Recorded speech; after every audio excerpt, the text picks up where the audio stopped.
Welcome to Entertainment, the channel whose name is just a giant lie. So today guys, we'll be looking at fighters who had a huge physical disadvantage, and even with this, they still decided to compete in some type of combat sport. I really feel ashamed of myself when I see people that have some sort of disadvantage in life and are still able to compete professionally in a sport or just do incredible things with their life, while I myself can only make videos about these people. These amazing humans did not let their disabilities hold them back at all, and they just walked into the ring or the octagon and just went at it. If you happen to enjoy this video, please give it a like so we can satisfy the like-loving algorithm. Also, make sure to subscribe and turn on those notifications. Let's get started.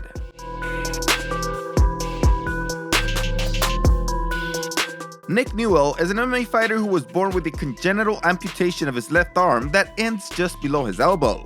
Like most people born with a missing limb, he learned to use what was there as a hand to grasp things and apparently hit things. He has fought a total of 19 times and has won 16 of them, which is just incredible. Trumbull, and fighting out of Milford, Connecticut, Corey Browning pushing forward early. Peterson, he has won the vast majority of his fights through submissions of all kinds, showing a great variation in his victories. He has also had some wins via knockouts. Flipping left hand, Mice breaks off. Round kick uppercuts from Newell, tagged him swiftly. Here comes When he first started, he admitted that it will be hard to find opponents, since they all consider this to be a no-win situation.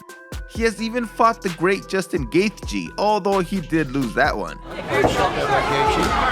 with the right, and he's down and he's out, and it's over.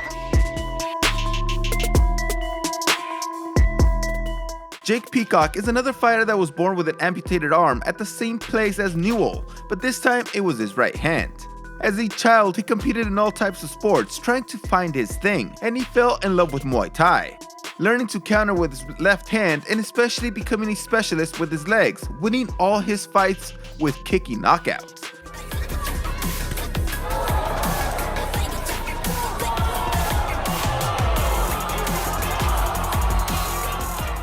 He signed with Lion Fights Promotion and has completely dominated. Peacock has mentioned that since Muay Thai relies heavily on both arms, he had to adjust and become very creative and come up with a great solid strategy. He basically has to be perfect with his timing 100% of the time, since otherwise he can get caught in ways that other fighters might not. He wants to be known as a great fighter and not a great one-armed fighter.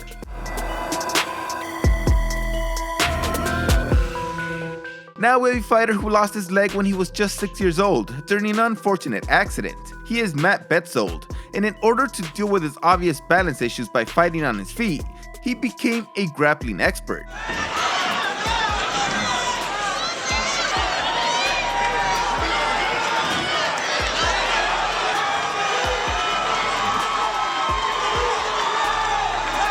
Matt is also recognized by many as the first ever MMA amputee fighter, opening up the doors for so many other incredible fighters. He is 37 years old now and has fought a total of 20 fights, winning 9 of them. He's also had an incredible amount of cancelled fights that I have never seen before. There were a total of 9 fights that were cancelled. Matt also mentioned that the only limitation he ever experienced was from the fight commissions not allowing him to fight because of his disability. He himself never doubted himself.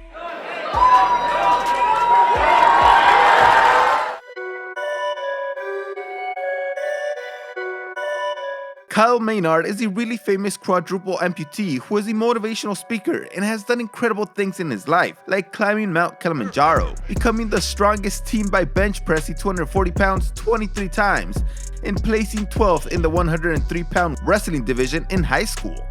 Knowing all this, of course, he wasn't done. So he decided to try his hand in MMA, and in 2005 started training. He was trying to fight in 2007 but was denied his license by Georgia, so he tried in Alabama where he was approved. His only fight came in 2009 against Brian Fry.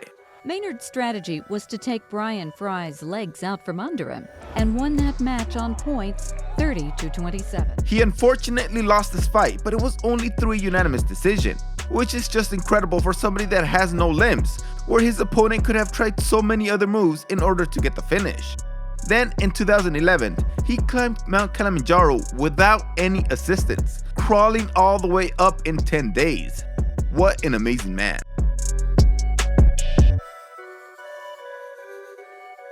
Trey Teligman was involved in a car accident when he was only 1.5 years old, and this left him without a right pectoral and without a right lung, which left a huge recess in his chest after deforming his ribs.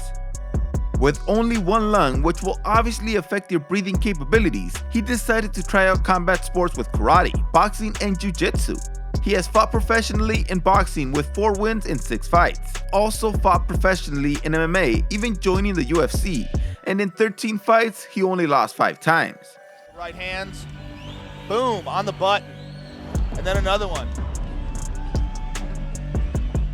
His greatest victory was against the legend Igor Vovchanchen, where he stepped in on short notice and was able to pull out the win, when Igor had only lost 3 fights out of the 40 he had competed in. Igor was basically on a tear, and Teligman was able to beat him with only 1 lung. Looks like he's getting a little winded. Yeah, whoa, oh, good left. Oh, chance is down! Unbelievable! Now we have a blind fighter named Antoine Flores, who has competed in 3 fights in MMA, winning all of them by knockout. Since he is blind, they only have 2 rules. They must start the fight in a clinch position, and they must stay in contact. All other strikes were allowed.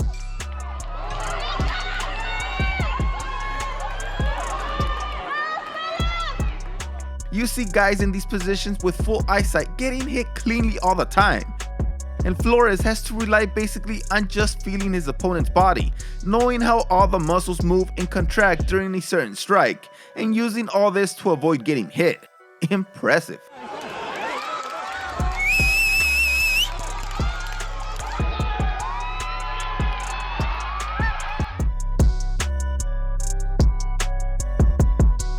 Zion Clark is an incredible wrestler that was born with both of his legs missing. As soon as he was born, he was given up for adoption and moved from foster home to foster home, but started wrestling at only 2 years old. Moving from house to house, this never stopped, and when he got to high school, he kicked it into high gear.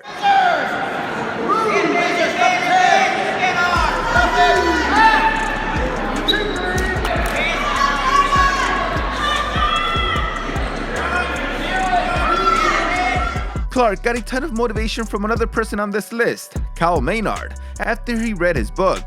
And this pushed him forward to end his last year of high school wrestling with a record of 33-15, missing the championship by 1 single fight. Now he is competing in the Olympic wrestling and wheelchair racing and plans to be a bench press powerlifter. Here we have a double amputee, Garrett Cairns, trying his hand at MMA and found a fighter willing to accept it with some rules agreed upon prior to the fight. We're about to get this first ground zero fight underway. As you could see, both fighters had to fight from their knees with no lower body strikes or submissions. Cairns looked significantly bigger in his upper body than his opponent Harley Partee, so he definitely had an advantage in that part. Partee almost landed a triangle, but Cairns was able to get out of it.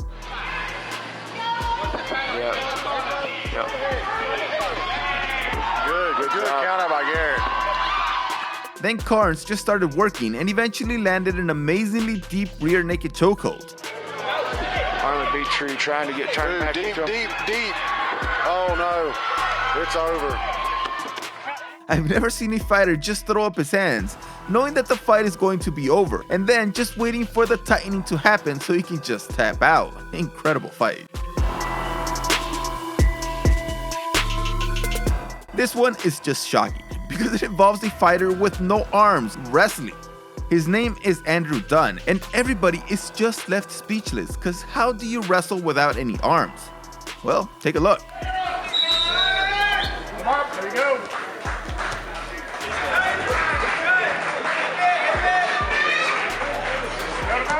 What kind of god-level confidence does this guy have that he at one point thought, let me try my hand at wrestling? Pun intended. He lost this match, but apparently he has been able to pin somebody in the past. Just look at how he uses his legs. He's like a freaking spider out there.